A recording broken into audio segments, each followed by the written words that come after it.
J'espère que tout le monde m'entend bien. Merci beaucoup d'être venu participer à ce webinaire pour présenter l'outil Hotspot Analysis Tool sur les modes de consommation et production durable. Je vais tout de suite, moi c'est Andrew Schmidt au Programme des Nations Unies pour l'environnement, mais je vais tout de suite donner la parole au docteur Marthe Sevenster qui va vous présenter cet outil, qui va faire une petite introduction avant la présentation. Marthe, the floor is yours. Thank you very much, Andrew. So yes, I will present an introduction to the Hotspots Analysis tool for sustainable consumption and production. So I will just go to the agenda that has also been circulated in your French translation of the proceedings today. I think we have a relatively short amount of time, so we should go through this fairly quickly. I will just introduce myself. I work at the CSIRO organization, a research and innovation organization in Australia. We are working together with the University of Vienna in Austria to develop this tool that will allow all countries around the world to work on sustainable consumption and production policy. But before we go into more of the detail of the tool and its uses, I would like to hand the floor to Fabienne, who will also give a short introduction. Thank you very much, Marge. So, bonjour à tous. Fabienne Pierre du secrétariat du cadre décennal de programmation sur la consommation et la production durable. Donc, je vais reprendre un petit peu en français pour vous souhaiter la bienvenue et pour pouvoir commencer cette réunion et cette présentation sur donc le SCP HAT en français que j'appellerais l'outil d'analyse des points d'impact pour la consommation et la production durable. Voilà, donc je voudrais pas prendre trop de temps non plus pour qu'on puisse vous présenter cet outil, mais je voudrais déjà sur le plan de l'utilisation de la plateforme vous indiquer que vous pouvez nous signaler si vous souhaitez poser une question ou intervenir, bien que on va essayer de garder les questions pour après la présentation pour pouvoir structurer un petit peu la discussion, mais si vraiment il y a quelque chose d'important que vous voulez soulever ou un point vraiment qui n'est pas clair, vous pouvez cliquer sur la petite main qui figure sur le côté gauche du tableau de bord que vous devez voir sur votre écran. Voilà, donc si vous pouviez cliquer dessus pour que je vois que vous m'entendez bien. Voilà, je vois des mains qui se lèvent, c'est très bien, merci beaucoup. Donc voilà, ça m'indiquera si vous voulez prendre la parole, poser des questions. Vous pouvez aussi utiliser le chat ou la partie des questions que vous devez voir aussi en dessous dans votre tableau de bord. Donc vous pouvez aussi nous envoyer des questions par écrit et on y répondra bien entendu. Donc toute petite introduction comme vous devez le savoir et avant que je passe la parole à Monsieur Fofana du ministère de l'Environnement. Cette présentation s'inscrit dans un projet que nous lançons tout récemment avec le ministère de l'Environnement concernant le renforcement des capacités techniques et institutionnelles sur les politiques de consommation et production durable. Monsieur Fofana, je suis sûre, en dira quelques mots. Et simplement cet outil, il est là pour vous aider à mener des analyses de ces points d'impact dans les différents domaines de consommation et de production au Sénégal et peut-être de voir plus spécifiquement, comme on le verra avec Marthe, ces points d'impact, par exemple du point de vue des achats publics durables ou de la consommation des institutions publiques. Donc, il s'agit d'un outil scientifique, d'analyse scientifique et en même temps d'un outil qui permet l'interface entre les connaissances scientifiques, les données disponibles sur les impacts et les pressions qui sont exercées sur l'environnement à travers nos modes de consommation et de production. Un outil scientifique qui fait l'interface avec la formulation et la mise en œuvre de politiques publiques au niveau national.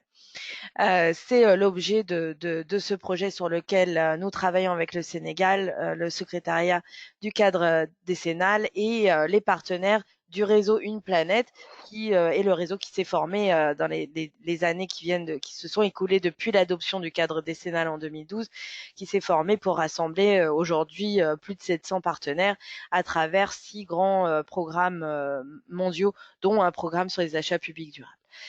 Voilà, je ne vais pas prendre plus de temps. Je voudrais donner la parole à Monsieur Fofana pour une introduction qui sera suivie ensuite de la présentation. Je voulais savoir simplement, est-ce que vous avez eu la possibilité de regarder la vidéo du webinaire que nous avions organisé en français sur cet outil? Est-ce que peut-être vous pouvez lever la main pour me dire si vous avez eu la possibilité de visionner cette vidéo, simplement pour qu'on sache dans quel niveau de détail on doit rentrer. Alors, je vois une main se lever. Oh, plusieurs mains se lever, d'accord. Donc, je pense qu'on a à peu près 30% qui ont vu la vidéo. Donc, March, I think we have like maybe 1/3 of participants that have watched the video, so maybe a balance between, you know, in terms of the level of details. Yeah. Ok, très bien. Et donc, sans plus tarder, je vais donner la parole à Monsieur Fofana pour la suite. Monsieur Fofana.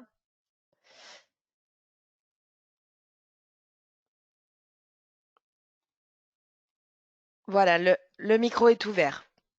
Bonjour tout le monde. Bonjour Fabienne, bonjour Marc, bonjour chers collègues. Je voudrais à l'entame de mon propos remercier au nom du directeur de l'environnement et des établissements classés, M. Dramé, le PNIO, à travers le secrétariat du cadre décennal de programmation sur la consommation, la production durable, ainsi que les différentes entités associées dans le cadre de la mise en œuvre de ce projet que vous venez d'annoncer, M. Fabienne, notamment le réseau Une Planète et autres agences des Nations Unies qui sont associées également, le partenariat pour une action sur l'économie verte. Alors, ce mot, en tout cas, c'est un mot de réjouissance. Nous nous réjouissons donc tous, en tout cas, de recevoir aujourd'hui donc ce cours qui constitue pour nous une opportunité que vous nous offrez donc pour renforcer nos capacités dans le domaine du développement durable, la promotion des modes de production et de consommation durable en particulier. Pour la petite histoire, c'est des questions qui ont été soulevées depuis 2002 à Johannesburg, ces questions de mode de production et de consommation durable, et qui ont une importance particulière pour promouvoir le développement durable. Et je sais que le Sénégal, nous tous nous connaissons, les collègues et moi, que depuis 2007, nous avons élaboré notre plan décennal sur les modes de production et de consommation durable. Ce cours, ce projet s'inscrit en tout cas dans la continuité et le renforcement de l'existant. Et là, nous nous en réjouissons. Et donc, ce cours que vous nous donnez aujourd'hui, donc à travers donc, cet outil d'analyse, en tout cas des zones d'impact pour la promotion de la consommation et de la production durable, que constitue le SCP Hotspot, constitue en tout cas un outil extrêmement important, donc pour nous aider à promouvoir encore, à mieux promouvoir donc ces questions de production et de consommation durable et à les mieux prendre en compte justement dans la définition, la mise en œuvre et le suivi et l'évaluation de nos politiques stratégiques et programmes de développement durable. Nous avons, à l'instar de la communauté internationale, adopté le programme Horizon 2030, donc sur les objectifs de développement durable, et cette question s'inscrit effectivement dans le cadre de la mise en œuvre de l'ODD 12 qui constitue également un élément sur ces questions-là. Donc, je ne vais pas trop monopoliser la parole, c'était juste en introduction une motion de remerciement à votre endroit, mais également à l'endroit des collègues des autres départements ministériels, des collègues du ministère et des collègues des autres ministères qui ont accepté l'invitation, donc à venir en tout cas suivre avec nous donc ce cours. Donc, je les invite en tout cas à mieux suivre, en vue de mieux comprendre et qu'à l'issue de ce cours, donc qu'on puisse valablement appliquer cet outil donc, dans la planification de nos documents. Mais également, on aura l'occasion avec les collègues, donc au sortir de ce cours et dans les jours qui vont venir, d'échanger beaucoup plus amplement donc, sur la mise en œuvre de ce projet de renforcement institutionnel, donc sur les modes de production et de consommation. Voilà donc en gros, Fabienne, ce que je voulais dire en introduction, et encore une fois, renouveler mes remerciements au nom du directeur de l'environnement et des établissements classés. Merci beaucoup. Merci beaucoup, Monsieur Fofana, et merci à tous de vous être joints à nous. En effet, nous avons vraiment un groupe important et qui représente de nombreuses institutions. Donc, merci à tous pour votre présence et merci pour cette introduction. Marge, so the floor is yours for the presentation. Thank you. Thank you very much, and thank you everyone for joining for tonight. I will go straight into some of the background of SCP HAT and all the things that we can use it for in terms of sustainable consumption and production policy. So one of the things that to note is that SCP HAT is very much related to the Sustainable Development Goals, and of course sustainable consumption and production itself is a sustainable development goal that cuts across all the other as topics that the Sustainable Development Goals cover. So SDG 12 really is at the core of what we are doing here. There is, however, a very close link to SDG 8, which is decent work and economic growth.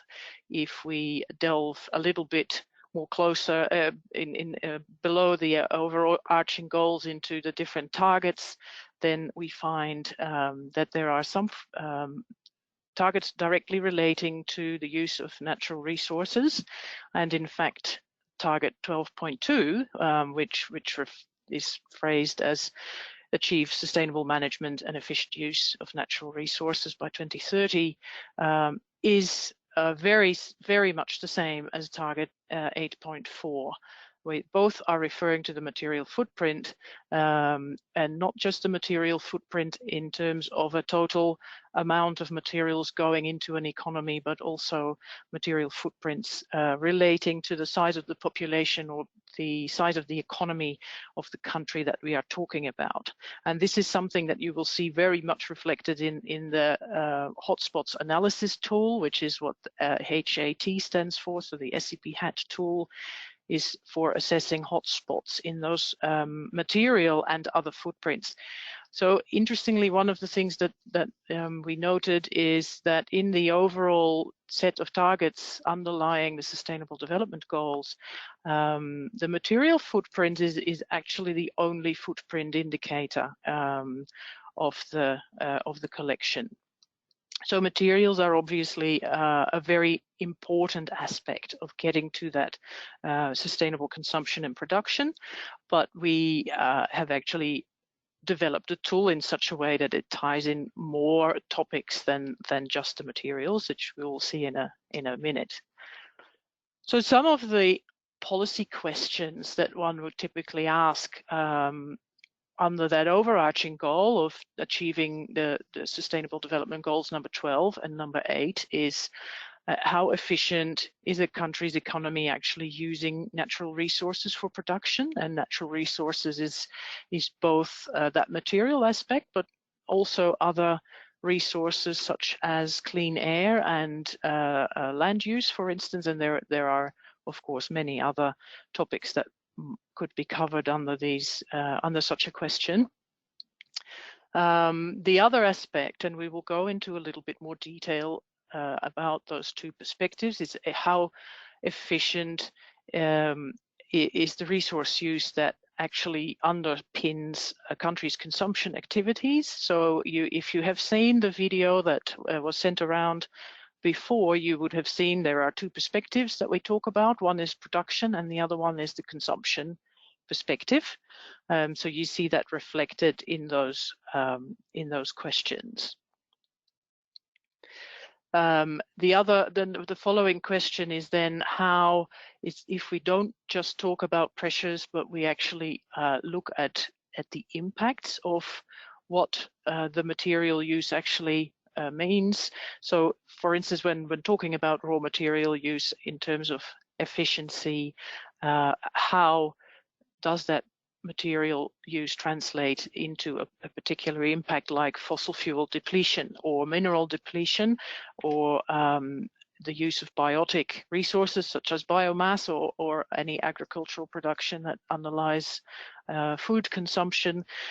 They will all have different environmental impact. So the premise of the SCP HAT tool is also very much not to just talk about material use, but actually also look at how those different material uses compare in terms of environmental impacts.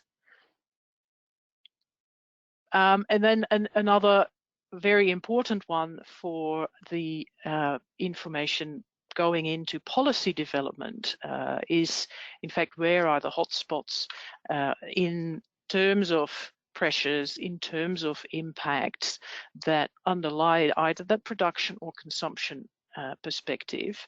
And when we talk about hotspots, we can actually mean a number of different things. It can, for instance, be when we talk about the consumption perspective, it could be about countries where a lot of material is sourced from. It could also be sectors that really stand out as hotspots in the overall production footprint, for instance, or the production impact profile. And we will see examples of all of this when we have a look at the tool and actually look at some of those, try and answer some of those questions using the tool for Senegal. So this is an overview of the full workings of the tool, which maybe at first sight can look a little bit complex, but it does actually show very well how the tool works in terms of the underlying data that has gone in. So what you see at the left-hand side there is the actual databases that we use to generate all the information that we need to assess the environmental pressures and impacts. So you can see we use a lot of the land use data from the Food and Agriculture Organization. We have access to raw material use data from Global Material Flows database. And so there are lots of very, very robust and large data sets underlying the tool. The criteria that we used for selecting the data was that information had to be available for all countries around the world, and information had to be available for all years between 1990 and 2015, which is the current time span that we managed to cover in the tool.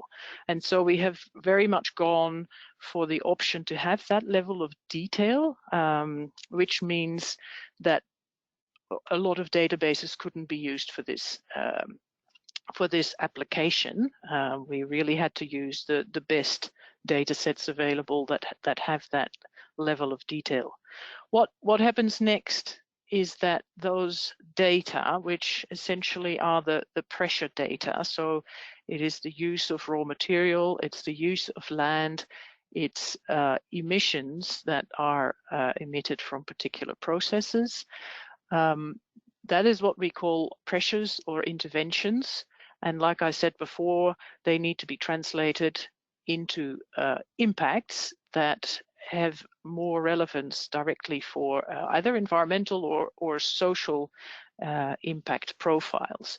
In the tool, we give the option to use both, so we can actually see the difference between the pressures and the impacts in terms of making hotspots assessment. You can see that land use, for instance, flows straight into the third module of the overall tool, but it can also be translated into a loss of biodiversity. So one of the guiding principles that we used to choose the indicators that are currently in the tool are really, again, to link to the Sustainable Development Goals. So the loss of biodiversity links directly to SDG 15 of life on land. Mineral and fossil fuel depletion, of course, links into those the responsible consumption and production that we discussed before. But also into the area of industry innovation and infrastructure. We have climate change, which links into a lot of the different goals. In fact, of course, it links to climate action. Again, it also feeds into industry and innovation, where there are some greenhouse gas efficiency targets underlying that SDG. And then finally, you can see at the bottom of this slide, the air pollution data are translated into a human health impact. And so that links to good health and well-being. So what happens then is that all those indicators, all that data is fed into what we call a multi-regional input-output modeling, which is the module that you see there in the middle on the bottom. And using that input-output modeling, which I think it will be too much time to go into detail on how that works. That might be something that we could elaborate on in a training, for instance, which is one of the aspects still coming up. But this input-output modeling allows to translate all those data into the consumption and the production perspectives for the country. And then the tool actually presents the data in 3 different modules. Module 1 is called the country profile. Module 2 is called the hotspots identification module, and module 3 allows, at the moment, in a fairly limited context, but that may be extended in the future, allows for countries to actually put in their national data, which may be slightly different from what is in the databases that we have used. So that is essentially the 4 steps in the overall process. Now, it is interesting to just go a little bit deeper into the perspectives. So the 2 perspectives of production and consumption. The way I think about it, it is actually fairly easy to conceptualize. The production perspective looks at all the activities, the production and industrial activities that happen in a country. So any kind of mining, manufacturing, I'm sorry, something peculiar happened with my screen there.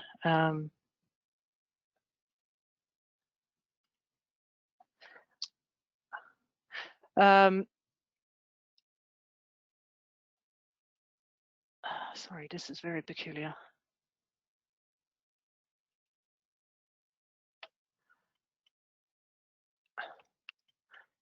I just need 1 second because my PowerPoint keeps getting in the way of the presentation. So all activities within the national boundaries essentially are counted in the production perspective, and all associated emissions and impacts associated with those activities. Whereas the consumption perspective says all activities supporting the consumption of entities that are within the country. So that is, of course, the consumers, the people that actually live in the country, but also the government as a consumer in the country.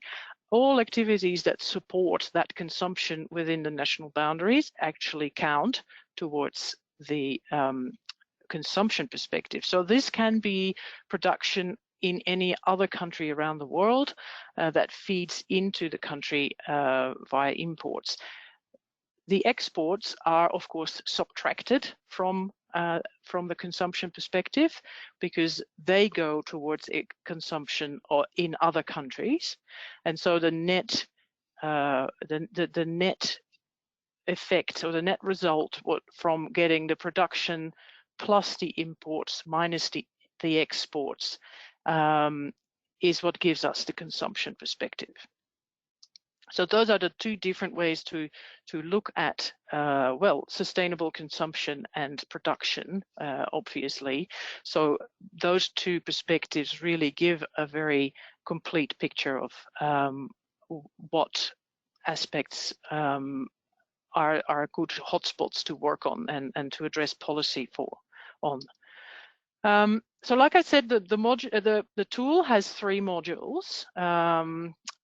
Where the first module is the country profile, second module is the hotspots identification. Today we will focus on those 2 modules because they are the most illustrative.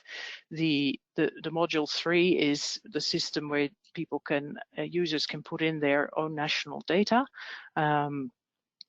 but that at the moment the functionality is relatively limited, and this module is considered to be most suitable for fairly expert statisticians.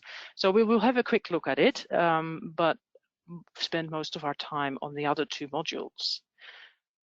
Now, so we had a number of the participants who actually did see the video, so I just wanted to suggest that instead of using the next few slides, I will use the tool to demonstrate the same things that I would have highlighted on the slides. In case the demonstration doesn't work well, I can go back to those slides, but you can still follow along roughly because there will be some information on your slides that gives a little bit of background in French that the tool obviously doesn't show because that is only available in English at the moment. So I will see if I can now actually share my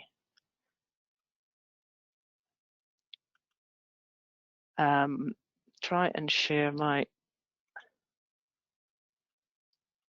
web browser instead of the presentation.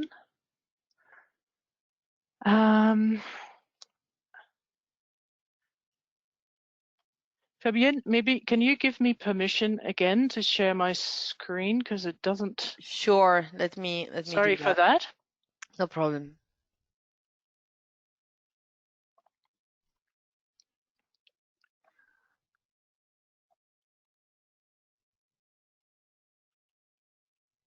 So Here you go.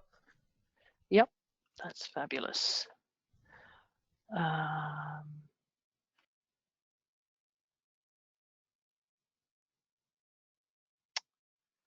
Okay. So do you see my screen? Yes, we do. That's fabulous. Okay. I will just keep my notes there.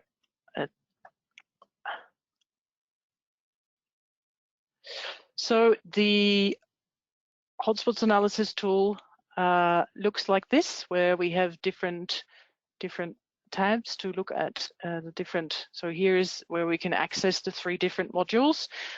We will start looking at module 1 for the country profile. There is also a tab for the methods and the data and some background information on the developing team. But let's go and have a look at the country profile. So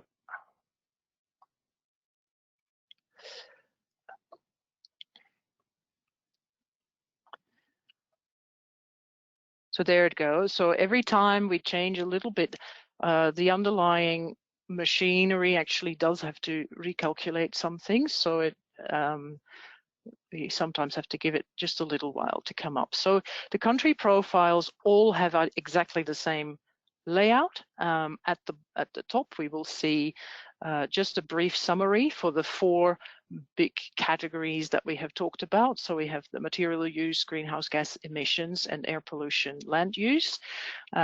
This is just a snapshot of what is happening at the moment, whether the trend in material use per capita is going up or down. So we can see for Senegal at the moment it's actually going up, and it is currently at 2.7 tons per capita, which of course makes most sense when compared to other countries. For greenhouse gas emissions per capita, the trend is going down. For land use, the trend is also going down, but for air pollution, it is going up. And the reason that we talk about the trends in tons per capita or in emissions per unit of GDP, so compared to the size of the economy, is because, of course, we are interested in seeing whether relative or absolute decoupling has been achieved. So if we look at the use of raw materials, now let me just see if I can blow that up so you can see the whole section in the screen. So hopefully that is visible. So this is the whole section on raw material use, where we can see quite a lot of trends here. If we zoom in on that, yeah, it's hard to show the whole thing in the screen as well as allowing you to actually read the fine print here. But the main layout of all these graphs is that you can see we have domestic material extraction is simply the total extraction, and we can see that that is going up. We can actually click these lines on and off by clicking on the label here, so you can easily identify them. We can see that total material extraction is going up. We can see that the material footprint, which is the consumption perspective for the material, is also going up. But they're following similar trends, as you can see, the orange line and the black line. Then an interesting one is material productivity. So that is the amount of GDP generated compared to the material footprint. And we can see that that one has actually been going down a little bit. So there is slightly less GDP generated per unit of material used. And that is why here in this little box here, again, is a bit of a snapshot. So in the material consumption, there has been no decoupling so far. If there was decoupling, we would expect that trend to go up. But at the moment, it is going down. So we get very similar little reports for the other indicators. So we have greenhouse gas emissions here. We get little the information buttons will give extra background on what you see in the graphs. So there are lots of things where you can actually bring up extra information. For greenhouse gas emissions, we see here what's called carbon productivity. So again, that is the amount of GDP that is generated against the carbon footprint. So the carbon emitted in terms of the consumption perspective. And we see if I click that line on and off a little bit, you can actually see that better. So that is a little bit above zero. So compared to 1990, it means there is relative decoupling. Yeah. So relative decoupling, there should be a pop-up here. So as it is explained here, relative decoupling is what we say economic growth is actually the economy is outgrowing the carbon footprint. Absolute decoupling would be if the carbon footprint was going down while economic growth is going up. That does not happen very often. So we see that in most countries, we would be looking at relative decoupling, not absolute decoupling. Then the next aspect that we look at is air pollution. So we have a number of emissions that contribute to particulates in the air, which are known to have health effects for people in the sense of asthmatic effects and other respiratory issues. So we see that here actually all the trends are going up, which means that includes now. There seems to be a trend missing here. So all the trends are going up, and it means here that there has been a relative decoupling. So even though the air pollution is actually going up, as we can see here, air pollution footprint is going up. It is not going up quite as fast as the GDP is going up, and so we have a relative decoupling here in the air pollution trend. In all cases, you will have seen we get a little snapshot as well in terms of what the trade balance is for air pollution and how Senegal compares to other countries. And in all cases, we get the countries that rank one below or one above, and the global average, sorry, to compare to. So the last one is sustainable land use, where we can see, again, very similar trends, very similar approach in terms of what we see here on the around the different axes. We have a land footprint,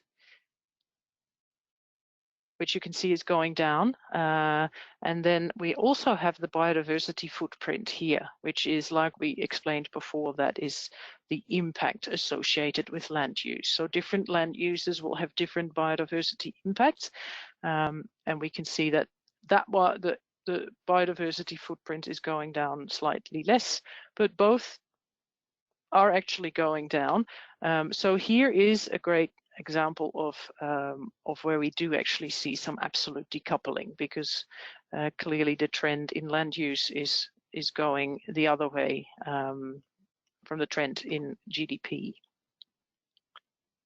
So that is the country report.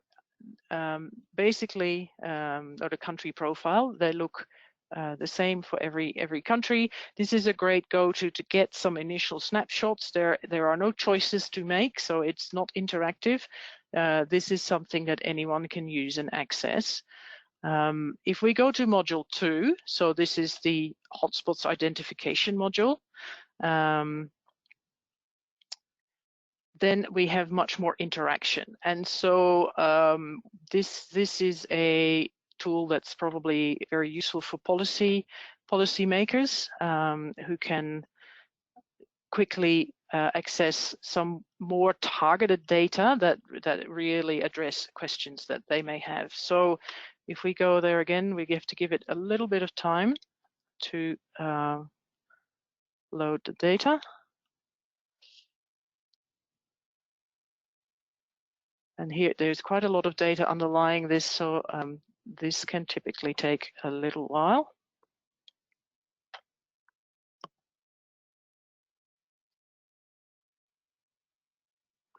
All right, there we are. So when going to the environmental trends, we can have a look at some of those issues that I talked about before, in how the impacts differ from the pressures themselves. So we can, for instance, for Senegal, look at the land use production footprint. So I can select land use from this menu. I can select domestic production here. And then we get a total overview of how the different types of land use, which you can see here along the bottom, annual crops, permanent crops, pasture, how they contribute to total land use in millions of hectares.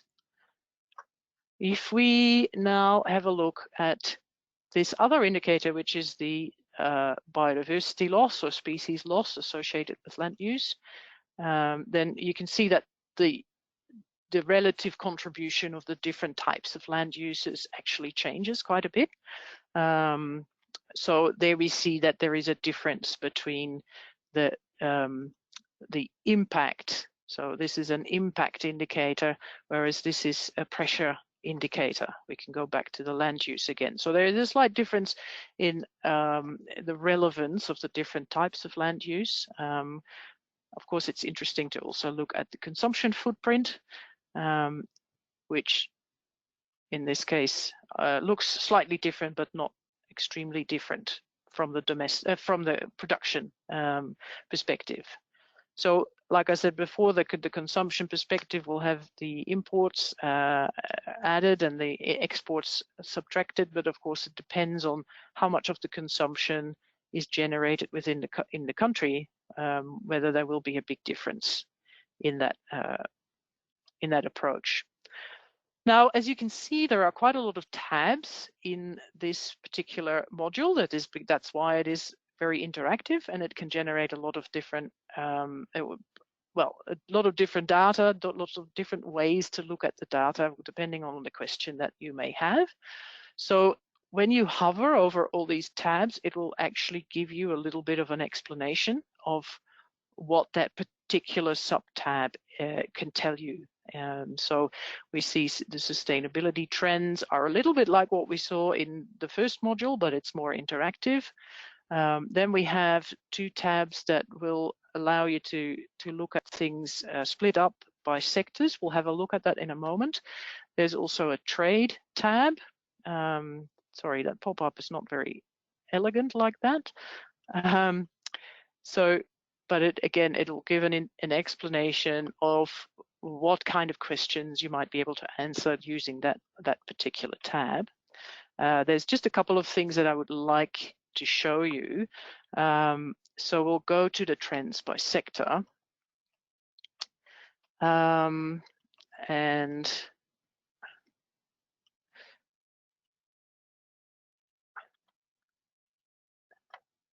then go to climate change for agriculture.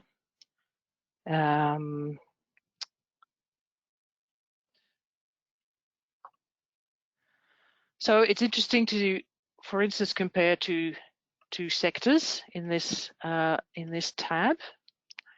So we will choose agriculture and the petroleum sector. Now you can see that in the domestic production total perspective, agriculture is a very big contributor to the total climate change impact of domestic production. That's a very common thing because agriculture actually, especially livestock agriculture, does generate a lot of greenhouse gas emissions. But in the context of the more efficiency-focused indicators that we talked about before, we give a range of options here. So rather than looking at the total, it's actually more interesting maybe to look at the climate change per worker in the sector. So this gives a comparison between the environmental impact and the employment in the sector, which of course is a very important aspect of the sector as well. And there we can see that if you look at the climate change impact per worker, the picture completely changes. And it depends on exactly the question that you would like to have answered, which of those options is a good one to look at. So another option is to look at the greenhouse gas emissions per dollar per value added. So it's per dollar of added value. So there we see that the added value per unit of emission is actually lower in agriculture. So it's higher emissions per dollar of value add. But I thought it is very interesting to see how much that trend is actually decreasing. So we can see there that the efficiency of the agriculture sector in terms of emissions per dollar of added value is going up a lot. So the efficiency is improving considerably. But of course, the petroleum sector has high added value, so the picture there is slightly different. So you can see there is a lot of different things that we can analyze like that. We had a discussion in a meeting before where it became clear that public procurement is a very important topic. We don't quite have the level of detail to work out exactly what public procurement, how the impact associated with public procurement might look. But what we can actually do is, let's say we do look at climate change again, and then we can actually look at the expenditure of government as a final consumption agent, which I mentioned before, that the government expenditure is seen as consumption in this framework. And so we can compare sector by sector how the greenhouse gas emissions compare to government expenditure. And we see, not surprisingly, that of course government expenditure is very high in public administration and education, health and other services. And we see that in that sector, for instance, the greenhouse gas emissions are also relatively high. So 20% of the total greenhouse gas emissions actually from that sector, which also has relatively high government final consumption. So that could be a lead to explore that in a little bit more detail. This is as much detail as the tool can give us at the moment, but that is why it is a hotspots tool. So it is meant to flag things that we can then follow up in more detail. So that is probably all the time I have for the demonstration. I will go back to the presentation and then actually talk a little bit about where we go from here. So the tool as it is now is available for anyone to use. So anyone can go in and have a look at it. You may have already done that after you've watched the video or in another context. We are currently developing the next version. So of course, the idea of the tool has always been to continue to update it. First of all, to update the data, but also to extend the scope of the tool. We have started with those 4 indicators for the 4 areas of environmental impact that we discussed today, but we are actually looking at extending that to other environmental areas. So we will looking at adding energy and water footprints, for instance, ozone depletion, some more socio-economic indicators. We're also trying to increase the sector coverage. As you would have seen in the current version, there are 26 sectors, which are then by definition fairly large sectors. So we would like to have a bit more detail in what we can present there. There will be a functionality to visualize footprints via mapping if possible, and also to generate automated reports, for instance, to inform the nationally determined contributions in under the Paris Agreement. So the tool will continue to be updated, and you may see when you go back to the tool at some point in the future that it may have changed a little bit, but for the moment the way that you interact with it is very stable. So with that little bit of a view to the future, I think it is then time to go to the last or the next item on the agenda. I don't know whether we want to have questions about the demonstration or the what I have shown so far before we move into a little bit of a chat about the country report. Fabienne or Andrew, what would you suggest? Yes, thank you very much, Marthe, for this presentation. Merci beaucoup, Marthe, pour cette présentation. Peut-être quelques questions. C'est vrai que je ne l'ai pas précisé, mais ce webinaire s'inscrit dans le cadre d'un programme d'activité plus long et qui inclura une formation plus en profondeur et plus spécifique au Sénégal que nous espérons pouvoir mener en personne, évidemment, mais bien entendu, nous explorerons toutes les options qui s'offrent à nous en fonction des circonstances. Mais en tout cas, simplement pour vous dire que la formation à cet outil ne s'arrête pas aujourd'hui. Aujourd'hui, c'est simplement une introduction rapide à cet outil, également pour avoir une discussion sur les thèmes favoris à aborder dans un rapport qui va être développé par March pour le Sénégal, justement pour informer les discussions sur la mise sur la révision du plan national sur la consommation et la production durable. Donc, simplement pour dire que nous n'allons pas aller dans le détail de cet outil aujourd'hui, il y aura une formation pour cela, mais nous pouvons prendre quelques questions déjà immédiates et ensuite passer à la discussion sur le rapport. Je vois quelques mains qui sont levées, donc je vais donner la parole à Ndiaye Fatou Dieng. Si vous avez une question sur l'outil en français ou en anglais ou en français, je la traduirai pour Matt. Votre micro est ouvert.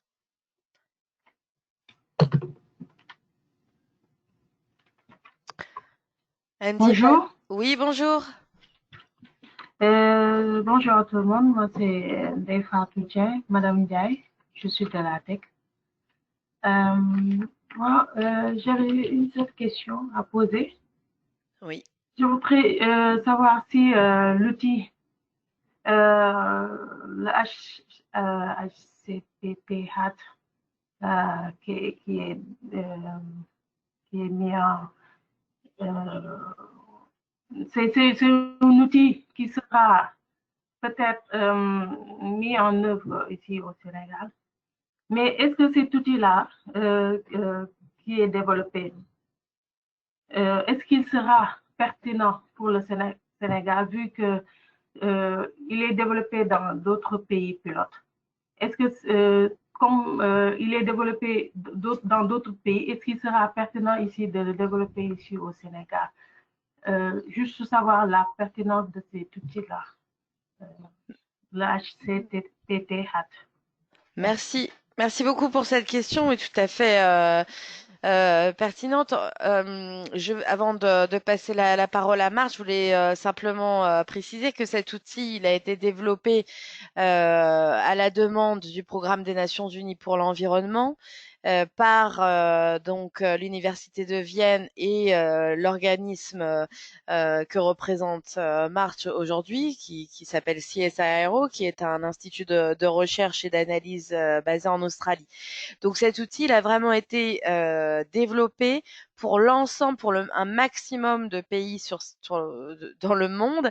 Et en fait, il est pertinent, il inclut des données qui sont pertinentes pour 171 pays dans le monde de manière spécifique à ces pays et spécifique aux échanges entre les pays, y compris le Sénégal. Mais je vais peut-être laisser aussi March compléter sur March, the relevance of the tool for Senegal. Can you say a few words about that?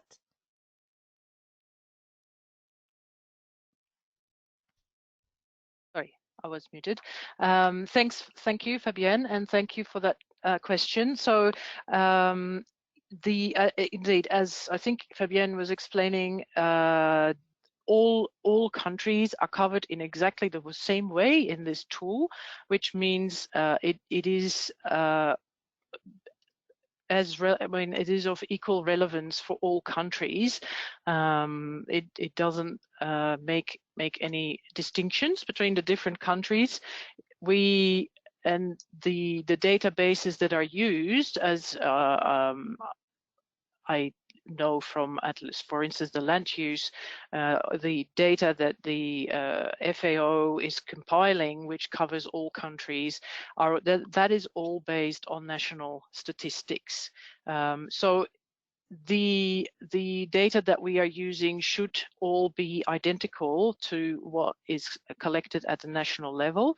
It is just that for some of the aspects, we have noticed that, for instance, for air polluting emissions, different countries don't use exactly the same framework. So the reporting at the country level may be slightly different from what we are using, but that is because what we are using has been made identical across all countries, so that there is this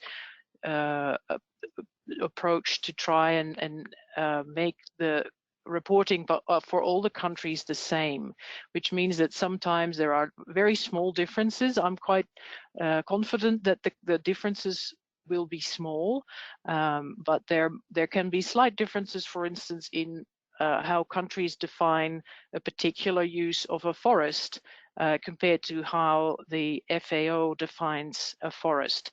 So I think when I said before that you can add your country data to make to change what we are using, it doesn't mean that the data that we are using is not actually relevant for Senegal. It just means that you might have slightly different ways of tracing those data.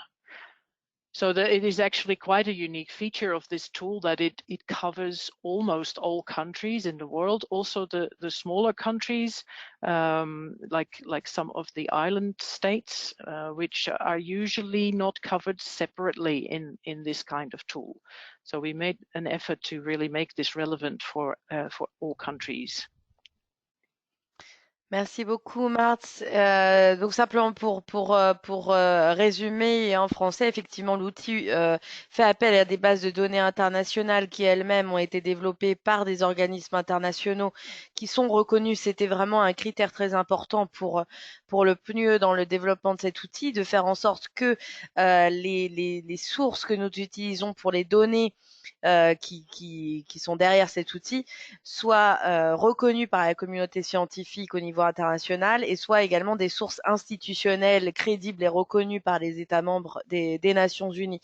Donc, de manière, comme l'a dit Marche, indifférenciée en fait entre ces 171 pays. Donc, l'outil n'a pas été plus développé pour tel ou tel pays, il a été développé de la même manière pour ces 171 pays, y compris Sénégal. Et donc, nous avons maintenant un certain nombre de pays qui l'utilisent, qui le testent, qui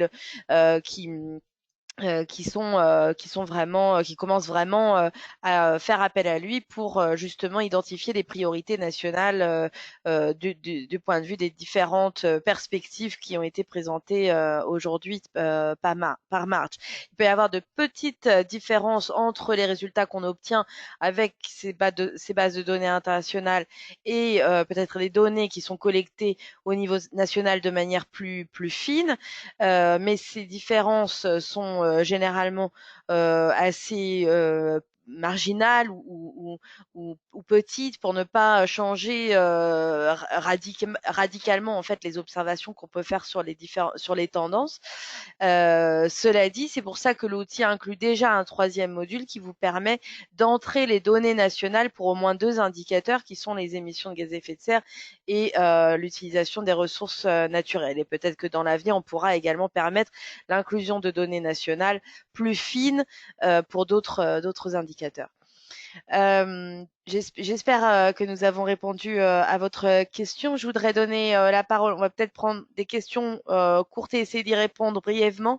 March, maybe let's try to take another couple of questions, but to try and answer briefly to those questions so we can keep a little bit of time to discuss the country report.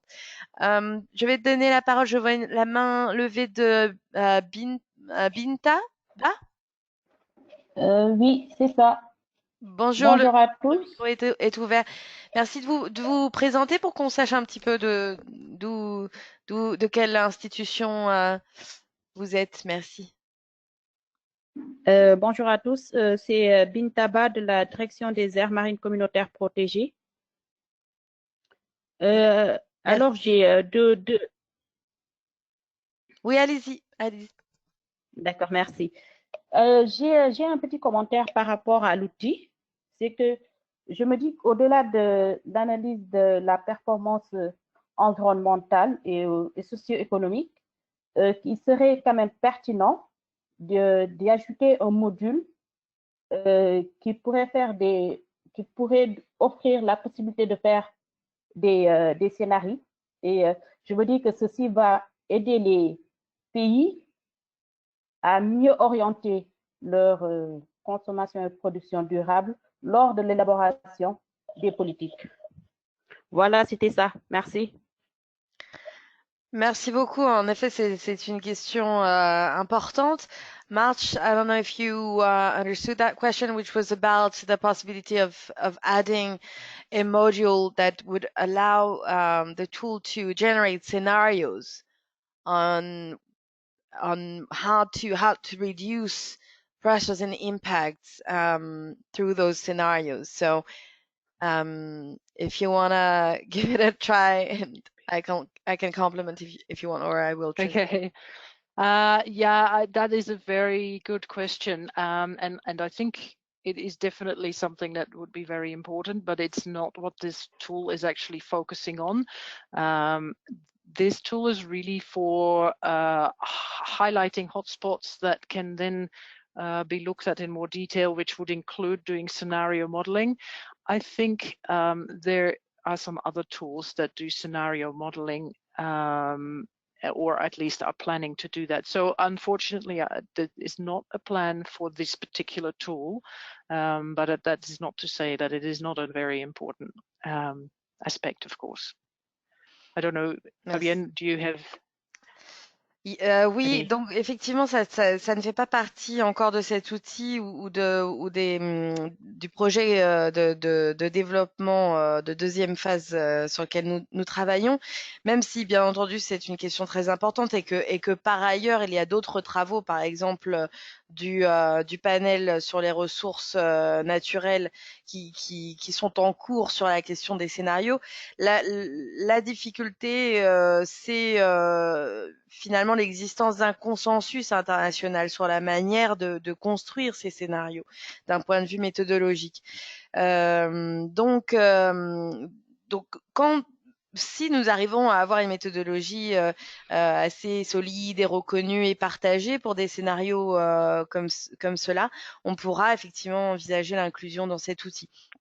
En attendant, il est possible, avec ces données qu'on obtient à travers le SCP Hat et ces analyses préliminaires, de tout de même se projeter dans différents scénarios et dans l'association. Finalement, ce que cet outil aussi apporte d'intéressant, c'est de pouvoir visualiser et analyser des tendances qui, à la fois sur le plan du changement climatique ou l'utilisation des sols, la biodiversité et la santé, et de regarder également des indicateurs socio-économiques et de pouvoir dire voilà quels sont les secteurs auxquels nous voulons donner une priorité parce que ils ont un impact fort dans tel et tel domaine, mais aussi parce qu'ils sont importants au niveau de l'emploi, aussi parce qu'ils sont importants au niveau de leur contribution au développement économique du pays, etc. Donc c'est vraiment la dimension, en fait le caractère multidimensionnel de cet outil qui fait aussi sa force et qui peut servir dans l'élaboration de scénarios. Je pense que je vais donner la parole à Monsieur Fofana.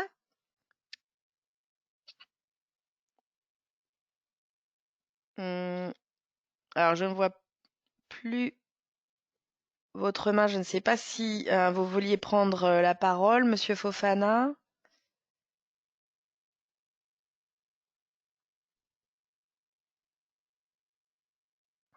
Bon, c'est pas grave. On va prendre peut-être une. Oui. Voilà. Oui. Merci beaucoup. Merci beaucoup, Fabienne. Merci beaucoup, Marc, pour cette belle présentation, oui. En tout cas, qui démarre bien. Et merci beaucoup à mes deux collègues Leifatou et Binta pour leurs questions pertinentes. Moi, je voulais simplement rajouter qu'en fait, ça, c'est un outil. comme tant d'autres. Je prends un autre exemple d'outil, la grille d'analyse du développement durable. C'est le même cas. Et pour moi, ces outils-là sont extrêmement importants et n'ont de sens que s'ils nous permettent, à leur terme, de pouvoir prendre une décision. Si je prends l'outil SCP Hotspot, qui mesure un tout petit peu l'impact des activités économiques par secteur, n'est-ce pas? Ce que je crois comprendre, c'est qu'en fait, si on prend un secteur comme le secteur minier, par exemple, moi je vais directement au PU, en application, secteur minier. Aujourd'hui, l'exploitation minière a un impact sur le sol, sur l'air, n'est-ce pas? Et même en termes de changement climatique, parce que notre contribution déterminée au niveau national a montré effectivement que le secteur minier contribue aux émissions de gaz à effet de serre, mais également sur le plan sanitaire également, ça a des impacts, parce qu'on parle de pollution de l'air, voilà, il y a des impacts. Maintenant, à travers le SCP Hotspot appliqué au secteur minier, moi je vois que si on arrive à faire une analyse des impacts, on devrait arriver au bout de la chaîne pour voir en termes de production minière et en termes de consommation, quelles sont aujourd'hui les tendances et les perspectives au niveau du Sénégal. Et maintenant, au regard de tout ça, quelles sont les dispositions, quelles sont les décisions à prendre pour arriver à une consommation et une production durable du secteur minier. Donc voilà, moi, ce que je comprends dans cet outil-là. Bon, comme vous l'avez dit, Fabienne, on aurait bien aimé également, si la chance nous est donnée, de vous recevoir encore à Dakar de façon comment dire encore, personnelle, pour vraiment renforcer, en tout cas, cet outil qui me semble extrêmement important.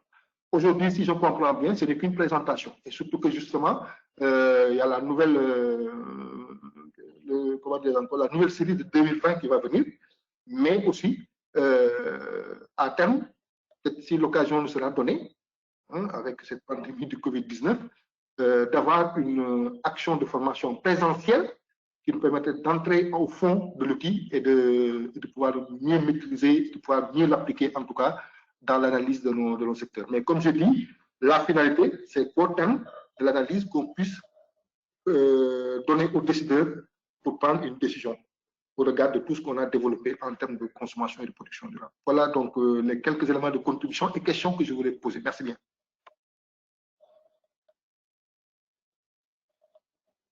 Merci beaucoup, Monsieur Fofana. Ici Andrew.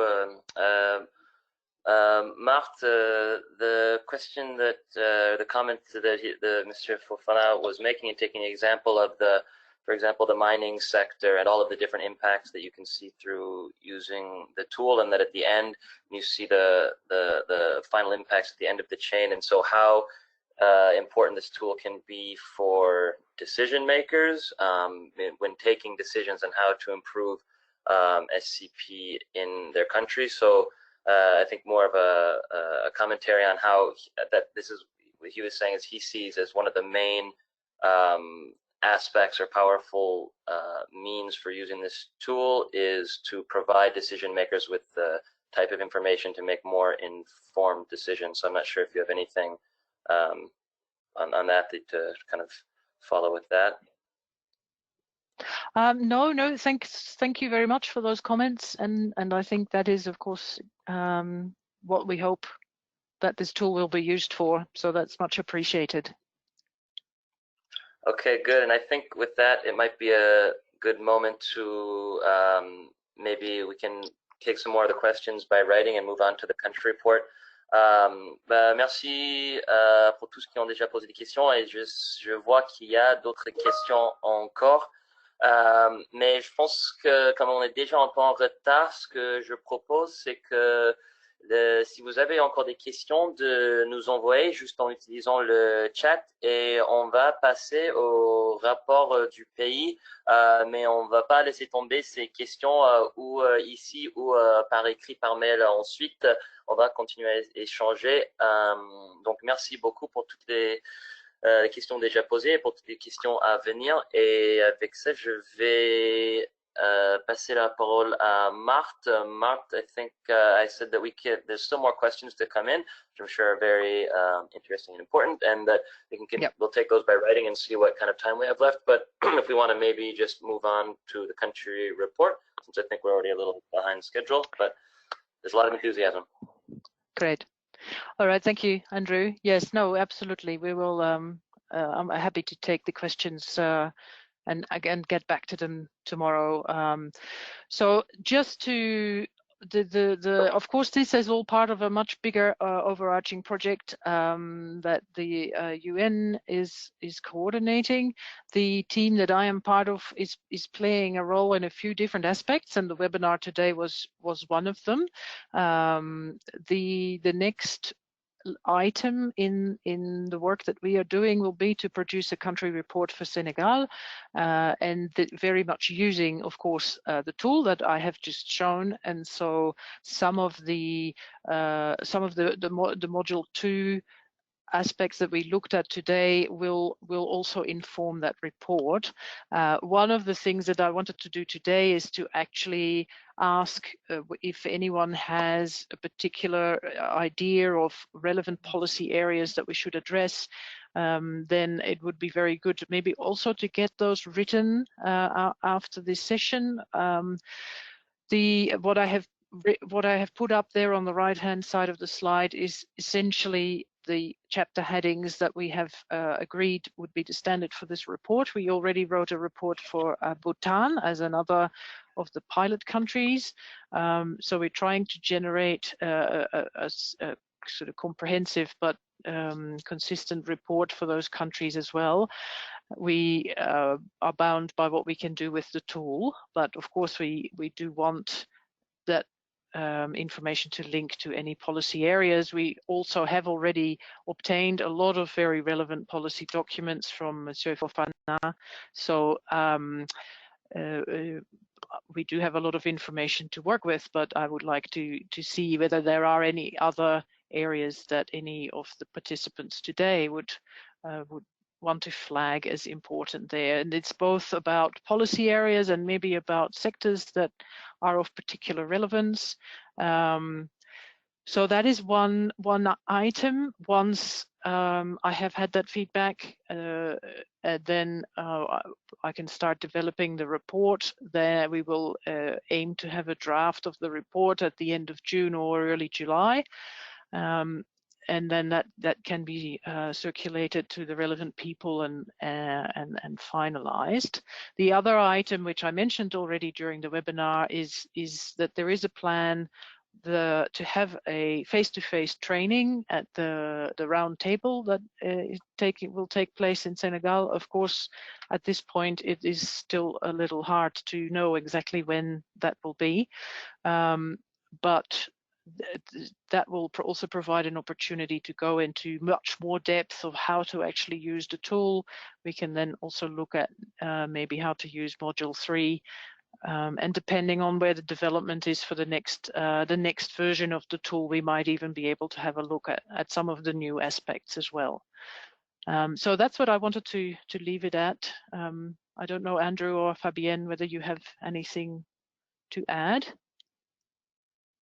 Well, maybe I'll quickly summarize what you said in French. Donc, merci Marthe. Je vais juste résumer rapidement en français. Et donc, si vous avez aussi cette présentation en français, vous pouvez voir, il y a déjà plusieurs secteurs qui ont été identifiés, et aussi Monsieur Fofana a envoyé plusieurs documents sur l'économie verte au Sénégal qui sont très utiles. Mais Marthe voulait savoir, pour le rapport du pays sur le Sénégal, s'il y a d'autres idées, d'autres secteurs que vous vouliez souligner. Et ensuite, elle a fait aussi le résumé de pour quelques dates pour la suite, le rapport qui sera livré normalement en juin-juillet. Ensuite, il y aura aussi, comme Fabienne disait, une formation plus approfondie sur l'utilisation de l'outil avec la situation sanitaire actuelle, c'est toujours à définir dans les détails. Mais si vous avez des commentaires sur le rapport du pays et les secteurs et des autres points intéressants que vous voulez souligner, je vais vous donner la parole. Je vais donner la parole à Monsieur Mahi Amadou du ministère de l'économie, je pense. Est-ce que vous pouvez mettre le son? Je pense que c'est à moi. Oui, bonjour. Voilà. Bonjour, monsieur. Allez-y. Voilà, bonjour à tous. Je m'appelle Mahi Amadou Dem. Je suis du ministère de l'économie. Voilà, du plan et de la coopération. Bon, en fait, j'ai vu que dans le modèle, la base de données s'étale de 90 à 2015.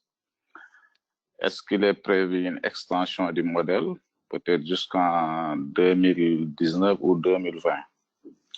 Étant donné que pour la plupart des secteurs, les données sont déjà disponibles. Bon, l'autre aspect, c'est une question vraiment pratique parce qu'on a l'habitude de manipuler des modèles. Nous avons le modèle T21, threshold du 21e siècle, qui est un modèle dynamique à long terme. Et ce modèle utilise les trois sphères du développement durable. L'économie, le social et ensuite l'environnemental. Ce qu'on a constaté, c'est que souvent nous avons des problèmes pour calibrer souvent la base de données parce qu'il y a beaucoup d'indicateurs où des données n'existent pas. Maintenant, pour ce modèle précis, quelles sont en fait les limites de votre modèle? Je sais qu'il y en a, il y a aussi des atouts, mais je voulais aussi que vous insistiez quand même sur les limites de ce modèle. Voilà les questions, quelques questions que j'avais, tout en vous félicitant vraiment de la richesse, en tout cas des informations que vous avez fournies. Féliciter également le ministère de l'Environnement pour avoir bien, en tout cas, voulu impliquer le ministère de l'Économie, qui joue en tout cas un rôle central dans la coordination et le suivi des politiques publiques. Merci. Merci beaucoup, Monsieur Demey, pour ces commentaires et ces questions.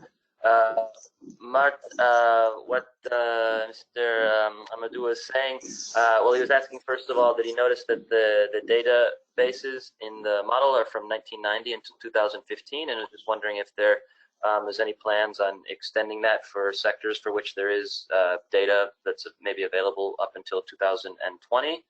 And then another comment and question, speaking about these models which take into account the different environmental, social, economic dimensions, sustainable development.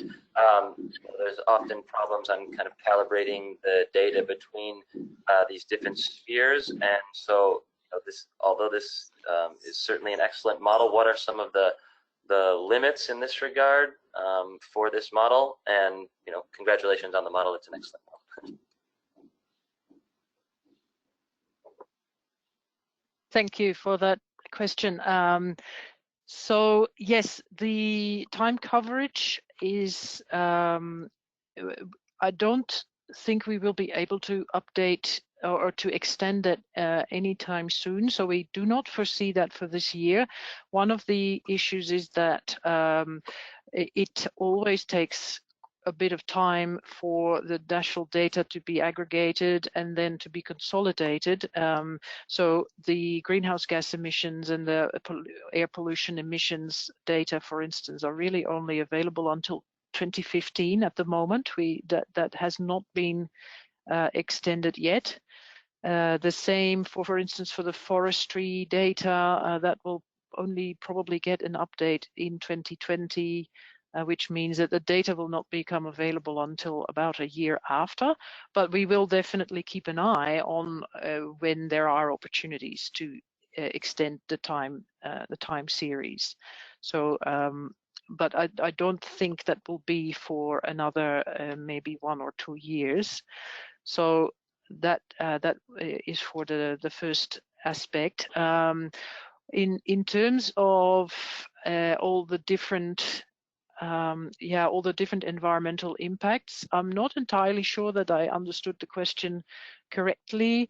I think what we need to keep in mind is what I have said before in terms of the limitations of this model, is that it really is a hotspots assessment only, which means it gives a very good approximation of what for instance, how the sectors compare, but it won't be very, very precise. So we will always, in order to then really shape interventions and see how improvement might take place, we will need to have a look to go into a little bit more detail that's underlying. So this is really meant to raise the flag of where the hotspots are in environmental and social impacts of the production and consumption, but also because of the sectors that are fairly broad in terms of their definition, it is that sort of high level assessment. So I hope that answers that question. If not, maybe we can also take that via email. Thanks, Marthe. And merci, Marthe. Fabienne, je vais laisser la parole à Fabienne pour résumer et complémenter si tu as d'autres informations. Oui, simplement rapidement sur la question des données postérieures à 2015. Effectivement, ce qui est un petit peu le principe de base que nous avons voulu adopter avec cet outil, c'est qu'il puisse justement couvrir un maximum de pays, et pour cela donc nous avons porté notre attention sur des bases de données et des chiffres, des données disponibles pour ces 171 pays, mais donc ça veut aussi dire que effectivement on doit attendre que les bases de données internationales soient elles-mêmes mises à jour finalement avec des données plus récentes pour pouvoir les intégrer à l'outil. Cela dit, comme Marthe l'a expliqué, nous sommes dans une deuxième phase de développement de l'outil qui couvre un certain nombre de points, comme la possibilité d'analyser et de visualiser les impacts dans des sous-secteurs. Donc là, pour l'instant, on couvre 26 secteurs, mais dans quelques mois, on en couvrira plus d'une centaine.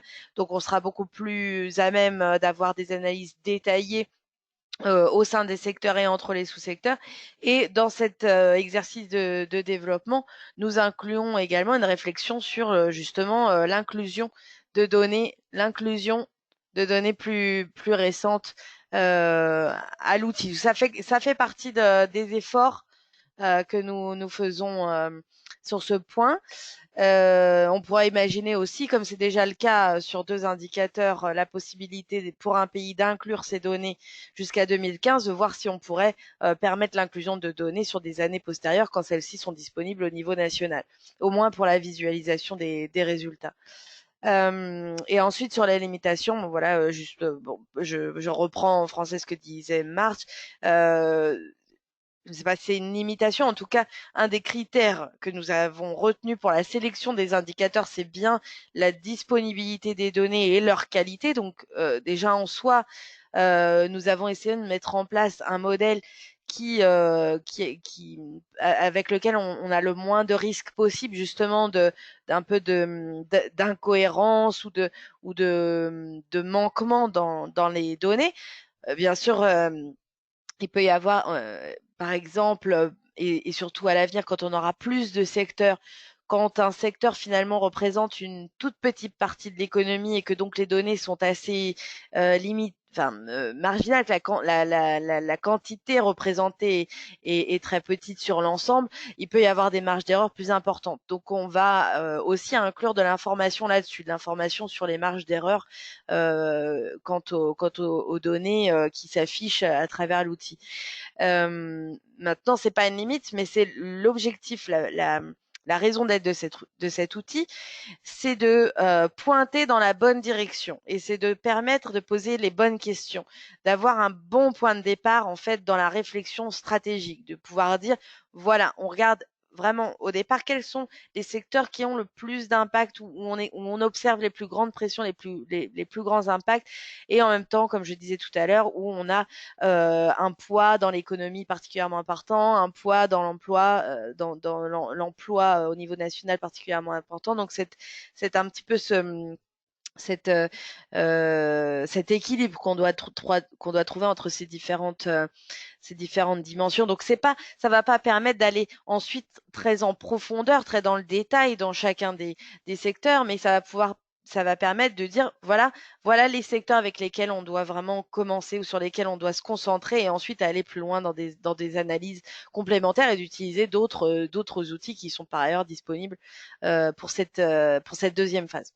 Donc c'est pas vraiment une limite, c'est sa vocation à cet outil, en tout cas dans cette première version, que de donner des indices, de permettre de poser des bonnes questions. C'est pas une baguette magique, mais c'est quelque chose qui peut vraiment éclairer la réflexion.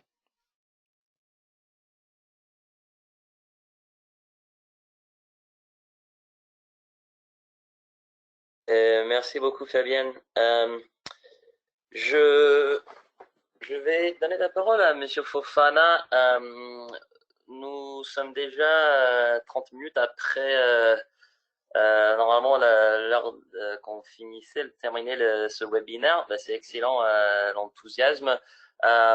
Mais Monsieur Fofana, est-ce que nous avons le temps pour rapidement pour une ou deux dernières questions, ou est-ce qu'on peut continuer ces échanges par mail, parce que je pense qu'il y a encore plusieurs questions et je voudrais être sûr de pouvoir bien répondre, que Marthe puisse bien répondre à toutes ces questions. Monsieur Fofana.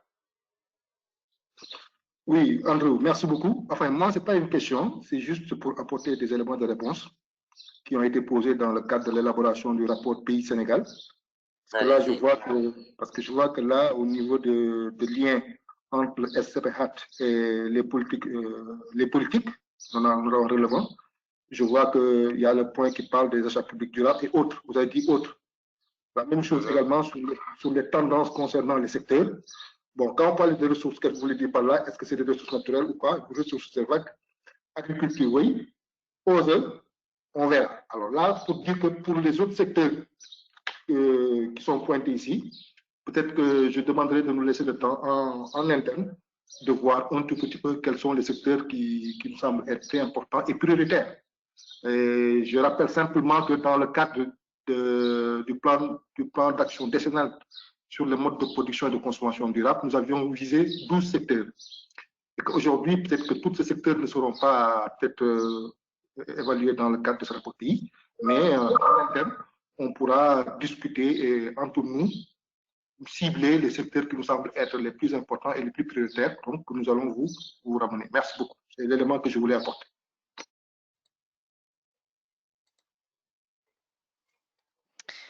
Merci beaucoup, Monsieur Fofana. Donc, je reprends brièvement. Tout à fait d'accord sur, bien entendu, le retour que vous pourrez nous faire concernant les secteurs d'intérêt pour le Sénégal. March, so Mr. Fofana was saying that in the work that the country has done on green economy and SCP already, 12 sectors were identified as important sectors, but we might not go into those 12 sectors. We will need to select fewer and to have a strategic focus on that. And he is suggesting that they get back to you on that at a later stage.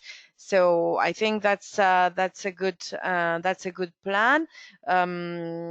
We have the proposed outline. Mr. Fofana, Monsieur Fofana, nous avons le plan proposé pour le rapport national qui s'affiche devant nous sur l'écran. Donc, un certain nombre de secteurs avaient déjà été évoqués, comme les achats publics durables, la commande ou la consommation publique. Et nous attendrons donc vos suggestions, votre retour sur quels sont les secteurs que vous voudriez voir aborder plus en détail dans ce rapport. Donc votre retour, le retour de vos collègues en consultation pour que nous puissions avancer sur ce rapport. Simplement pour encore une fois préciser, comme vous l'avez fait également, que ce rapport, il aura vocation à informer aussi les discussions qui auront lieu à l'occasion du table ronde nationale sur la consommation et la production durable au Sénégal, que nous espérons, comme vous pouvoir organiser le plus rapidement possible en fonction, bien entendu, des conditions qui le permettront. Mais en tout état de cause, ce rapport sera là pour apporter des éléments supplémentaires aux discussions justement sur la stratégie nationale en matière de consommation et de production durable et sur la question des secteurs prioritaires auxquels donner priorité dans cette stratégie et prenant en compte bien entendu tous les travaux qui ont été menés au niveau national d'ores et déjà sur l'économie verte et la CPD.